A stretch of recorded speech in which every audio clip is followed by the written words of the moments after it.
আসসালামু আলাইকুম। আমরা প্রিয় বাংলাদেশ, আমরা মৌলভীবাজারের কুলাউড়া সীমান্তে এসেছি। আপনারা দেখতে পাচ্ছেন এই যে ভারতের ওই পাশে পাহাড় দেখা যাচ্ছে, এই তারকাটাও এখানে দেখা যাচ্ছে।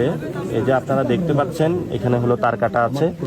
তো এখানে কয়েকদিন আগে বাংলাদেশি একজন যুবক যার বয়স 40 ছিল, সে এখানে হলো ঠিক এই পাহাড়ের ঘেঁষেই একটা নদী আছে, তার ফ্যামিলির জন্য হলো মাছ ধরতে গিয়েছিল, কিন্তু খুনি বিএসএফ হলো তাকে হত্যা করে এবং এখানে 2 জনকে তারা আহত করে যারা হসপিটালে চিকিৎসাধীন আছে। শুধু তাই নয়, 2 জন হিন্দুকেও তারা কয়েকদিন আগে হত্যা করে। স্বর্ণা দাস এবং গৌতম ব্রত নামে একজন বাংলাদেশিকে হত্যা করে তারা।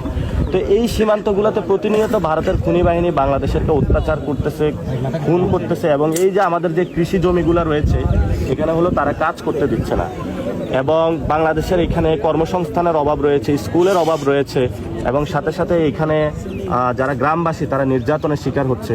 আমি আপনার দেখাতে চাচ্ছি, এই হলো সীমান্তের গ্রাম। এখানে অনেক মানুষ একসাথে হয়েছে যারা প্রতিনিয়ত একটা ভয় এবং উৎকণ্ঠার মধ্য দিয়ে এখানে আছে। এবং আমাদের যে বিজিবি বাইরা, এই যে আপনারা দেখতে পাচ্ছেন এখানে হলো তারা পাহারা দিচ্ছে বাংলাদেশ। এই যে আমাদের বিজিবি ভাইরা বাংলাদেশ পাহারা দিচ্ছে, এবং আপনারা দেখতে পাবেন এই যে বিজিবি ভাইরা বাংলাদেশ পাহারা দিচ্ছে। তো সীমান্ত নিরাপদ নয়, বিভিন্ন সীমান্ত দিয়ে বাংলাদেশে পুশিনের ঘটনা ঘটছে। প্রায় 10,000 লোক বাংলাদেশকে ভারত পাঠিয়েছে।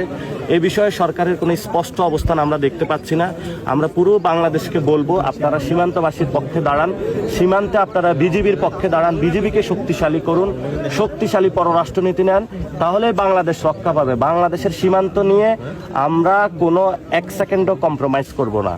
বাংলাদেশের সীমান্তে যদি ভারত এই ধরনের অযাচিত কর্মকাণ্ড চালিয়ে যায় তাহলে সীমান্তে বিশৃঙ্খলা সৃষ্টি হবে, বাংলাদেশের সার্বভৌমত্ব নষ্ট হবে।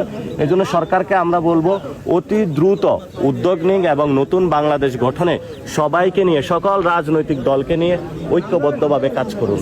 ইনশাআল্লাহ যদি আমরা সব ঐক্যবদ্ধভাবে কাজ করতে পারি তাহলে ইনশাআল্লাহ আমাদের বাংলাদেশ গঠন হবে এবং নতুন বাংলাদেশটা আমরা বুঝে পাবো। সবাইকে আসসালামু আলাইকুম।